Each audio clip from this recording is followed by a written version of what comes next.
On this episode, we're going to review 205 Live displaying new talent that are going to be participating in the NXT Breakout Tournament. New Japan Strong just began their latest tour, Road to Tag Team Turbulence.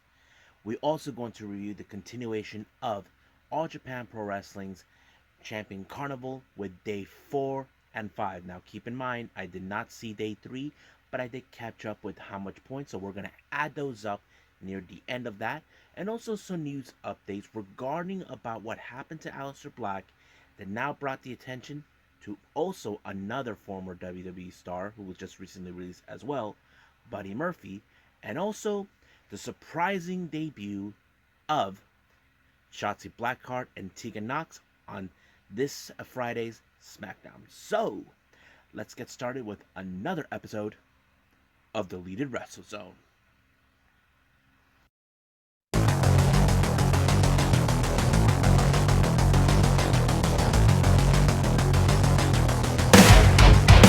Are you ready? Get up, get up! Get up, get up! Get up, get up! Get up, get up! Get up, get up! Get up, get up!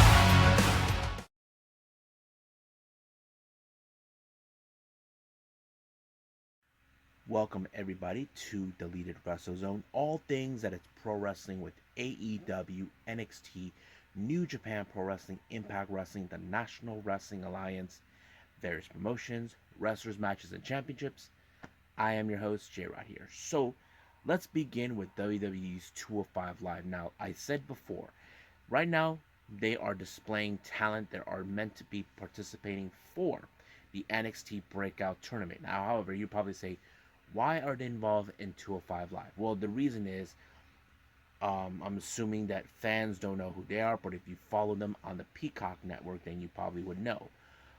Some of these guys I've been seeing, but however, there's like those that we may have seen before. But right now, since 205 Live only displays 2 matches, so let's review those right now. The first match is Josh Briggs taking on Asher Hale. It was a very impressive match. I have to say, Josh Briggs, even though he's not a 205, but he does display a bit of the powerhouse type wrestler that many people say you cannot put that on a 205 Live. But however, it was pretty good. He even did a pretty good discus lariat, like the same kind that JBL put. So it was a pretty good match. But right now, I'm kind of like following Asher Hale, mostly because he's a brand new guy who has made headways in 205 Live and in NXT. But right now, it was Josh Briggs who took the win with the lariat on Asher Hale, winning this match. Now, one particular 205 wrestler feels he was being left out, or he just has a chip on his shoulder, and that person is Grayson Waller. So he was set up with 405 Live wrestler named Odyssey Jones. Now, I don't know who this guy is, but Greg Waller, he's a bit more of a cocky individual the way you can see him. So basically, he's facing against a guy who's also in the NXT Breakout Tournament. So basically, he has a huge chip on his shoulder, feeling that he was overlooked. But however, it did not go so well. I mean, he put a good effort, but when you face a guy like Odyssey Jones, it's night night Irene. But that's how it ended for him. Apparently, Odyssey Jones won the victory. So we may see more like this, but however, next week we are going to begin the process of the NXT Breakout Tournament. I can't wait to see it. It's already been announced that Hikamanjiro is going to be participating. I forgot who's his opponent, but I have to say this is going to be a very interesting match to watch. But right now, let's go with New Japan Strong.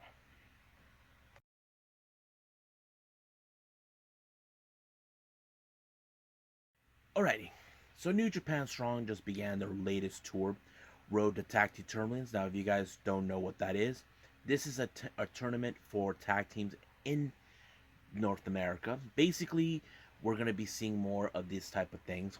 I already announced the 8 teams involved, but right now, all of these matches, all singles competition, but they're pretty good. The first match, we got the Young Lion DKZ taking on Barrett Brown. This time, Barrett Brown come alone. He did not have that psychopath Bateman by his side. It was a pretty good match, showing Barrett Brown that he is willing to do exactly what he needed to do to win, since he had a huge chip on his shoulder over losing matches, then turning his back on Adrian Quest, despite the fact that he feels that the spotlight was taken from him. So, and that's exactly what he did. He took the spotlight this time when he beat the DKC 1-2-3. Next match, we have again the Alex Coughlin challenge, and this time the person who responded to the challenge is none other than the Darewolf, former WWE superstar, as we know him now, PJ Black. I have to say, PJ Black, I really haven't seen him for quite some time. I don't know where he's been, but I was happy to see him, and I've always been impressed by his skills. Uh, I've always did look at him as a high flyer back in the early days, but now that he's doing this, he's putting groundwork involved. Nothing changes. He will always be the same guy I knew him when he was Justin Gabriel. But it was a good match. However, Alex Coughlin did not win the victory, but he's determined to, in fact, continue on. But the real question is now, who will be his next opponent? Well, you may never know. But I'm kind of excited to see how this is going to play out for everyone. Not only to me, but to those who watch at home. Now, the main event, we have Josh Alexander versus Rocky Romero. This was a huge match because we all know Rocky. He's an amazing wrestler. He made headways for years, being a junior heavyweight tag team champion, and now he's facing against the current NXT, the current X Division champion, and it was a pretty good match. But this match went into Josh Alexander's favor. Now, do I think we're going to see him more often in New Japan? I don't know, but I have to say Josh Alexander has made impressive headways. I think that the reason he got involved is because of people always will talk about the Iron Man match that he did with TJP, but hopefully we'll see him more with New Japan Strong down the line. I would like to see him face against Tom Lawler, but only time will tell.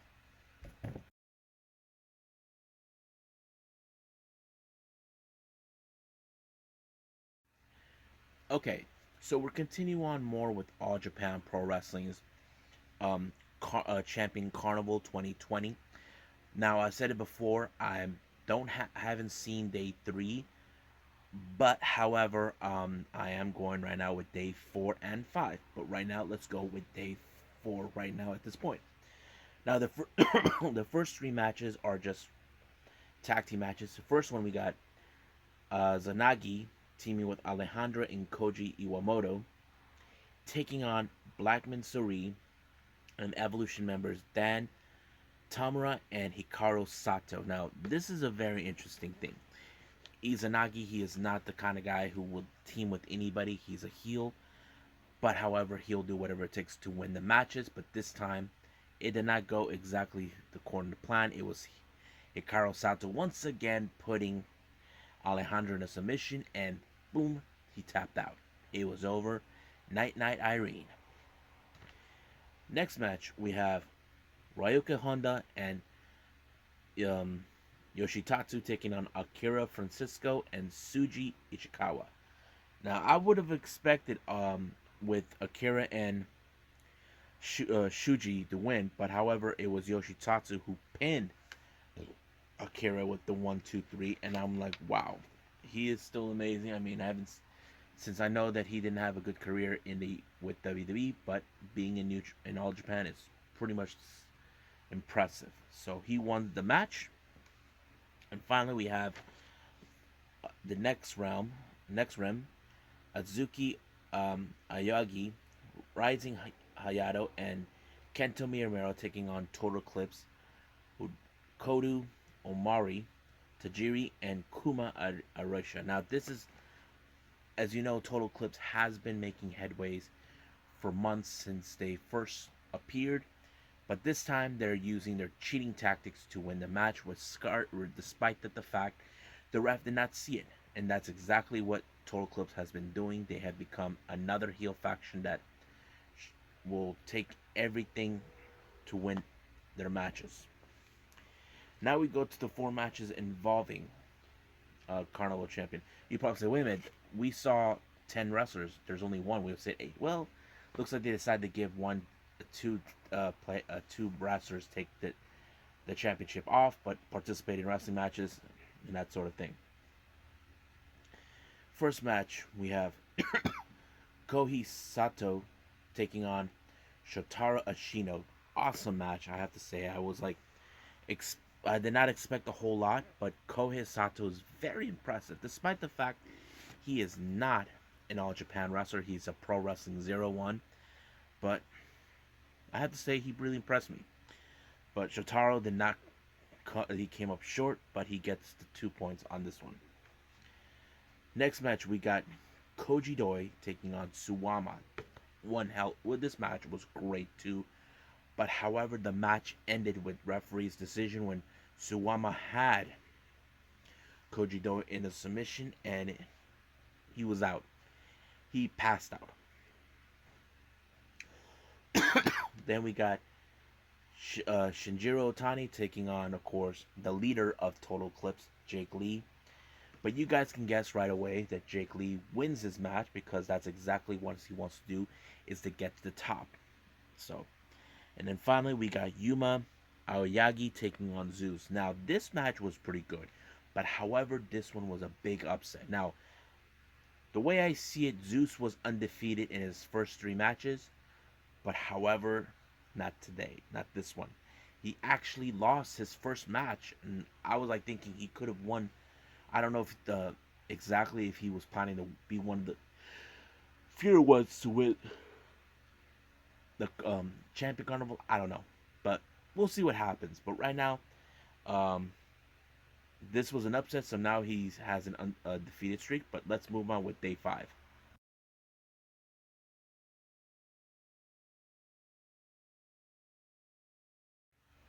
Okay, so we're in day 5 for All Japan Pro Wrestling's excuse me, All Japan Pro Wrestling's Champion Carnival. So once again, the first 3 matches were the first 2 are tag team matches. So let's do that first. Next round consistent of Azuki Ayoga and Rising Hayato teaming up with Akira Francisco taking on Black Minzori, Koji Iwamoto, and Takano Niki. Now, this was a very different thing because normally we see Kento with next round, but this time it did not happen this way. Reason is Kento is wrestling for the match, but we'll go from there. But it was a good match, not to mention it. But however, somehow Black Minzir was able to pull it off. I'm like, wow. But also he had help from, of course, his buddy, who was Koji Iwamoto. So it played out pretty well for them.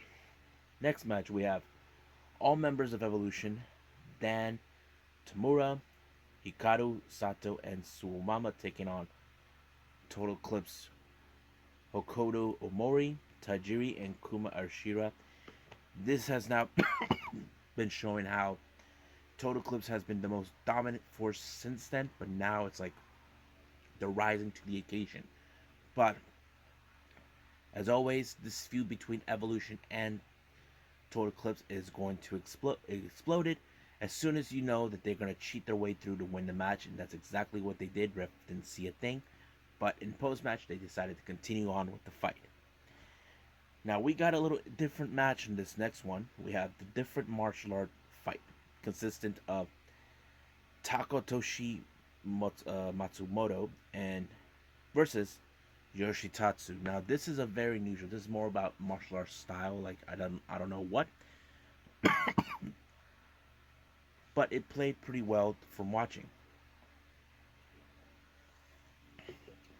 So I don't know exactly what to make of it, but it was interesting. Not the best match, but it was interesting. However, the first 2 rounds, it did not. It ended with nobody making a submission or a knockout, but somehow Yoshitatsu pulled off a victory on the third round under 1 minute and 26 seconds, and he won by submission. So yeah, I was a bit of surprise, but it did happen. Now let's go to the 4 matches of the Champion Carnival 2021 March. First one, we have Kento Miyahara taking on Koji Doi. As you know, I've always been a big fan of Koji Doi. He is very charismatic, including he was once Triple Crown champion until he lost it to Suwama, but he always finds a way to win the match, and that's exactly what he did, taking on Koji Doi. Next match, we got Shinjiro Otani taking on Shuji Ishikawa. This was one of the toughest matches that Shinjiro had to go through, but somehow he was able to pull off an amazing victory against Shuji. So I give him hands down best performance for that night. We got Kohei Sato taking on Zeus. Now this was unusual because Zeus to me was like my favorite to pick to win the tournament, but this time he just lost another match. So this was 2 in a row that he lost this match, all thanks to Kohei Sato. And then finally we got Yuma Aoyagi taking on Jake Lee. Now my initial assumption on this match, I would have thought Jake Lee was going to win, but no, somehow Yuma pulled it off. He pulled an upset, and I don't think Jake Lee is going to forgive him for that, but we'll see how that goes. Now let's combine the points and see how many wins and losses. Now, like I said, I did not see the third day, but it's in here. Suwama only has 2 losses and 2 wins, so he has a total of 4 points. Zeus, 3 wins, 2 losses, so he has 6 points. Kento Miyahara, 1 win, 1 loss with a day off. He has a total of 4, much like Suwama. Shuji Ishikawa, he has 2 losses and 3 wins, so he has 6 points. Jake Lee, he has 2 wins, 2 losses, and a day off, so he has 4 points. Yuma Aoyagi has 2 losses and 3 wins, so he has 6 points. Shotaro Oshino, 3 losses and 1 win. Koji Doi, 1 win, 4 losses. Kohei Sato, 3 wins and 1 loss and a day off, so he has 6 points. And then finally, Shinjiro Otawi, he has a day off, but he also has 2 wins and 2 losses, so he has 4 points. So basically, I can see either Zeus, Sushi, and of course maybe Yuma winning, but we'll see it goes. I will do the next upcoming continuing on with this in the next episode. We have, of course, what's their name, for day 6 and 10. So there is no 7, 8, or 9, but I'll do the best I can in my ability to keep up with this thing, but we'll see how that goes. So pretty much it. So let's move on to the news updates.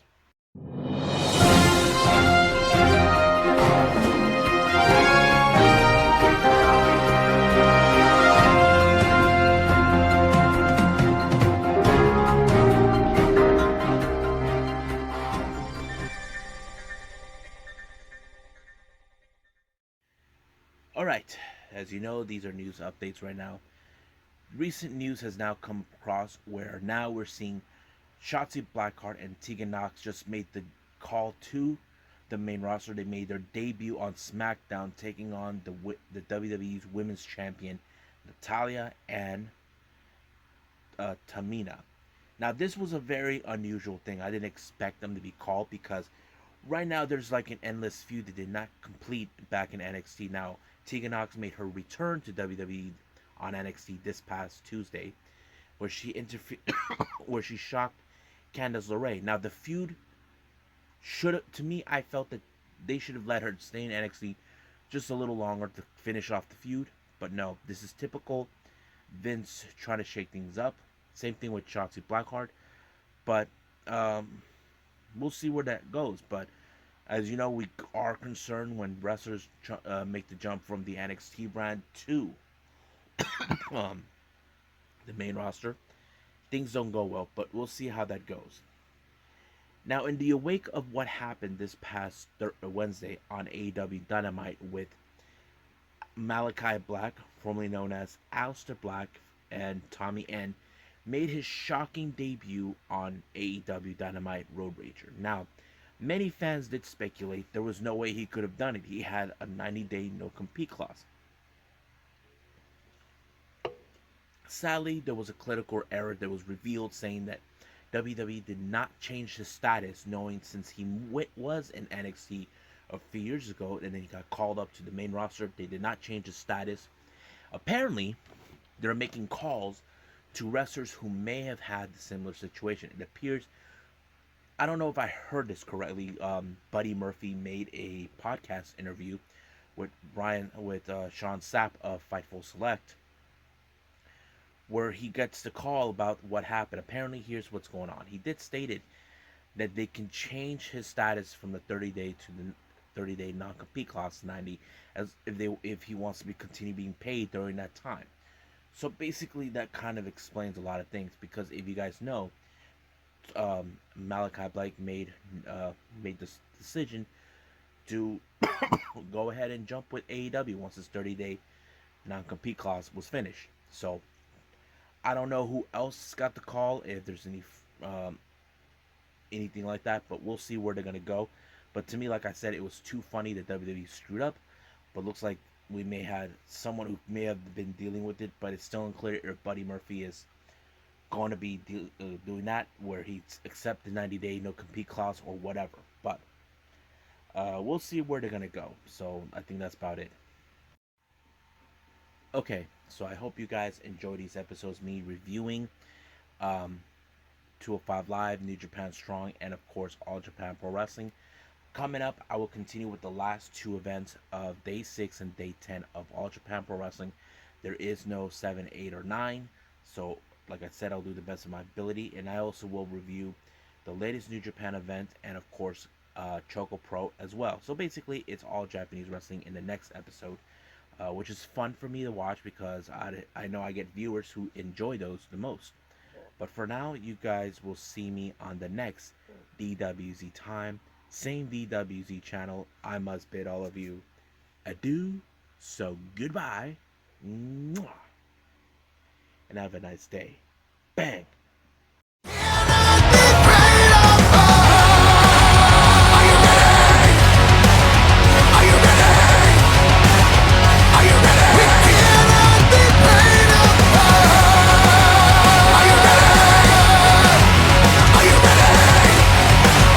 Are you ready?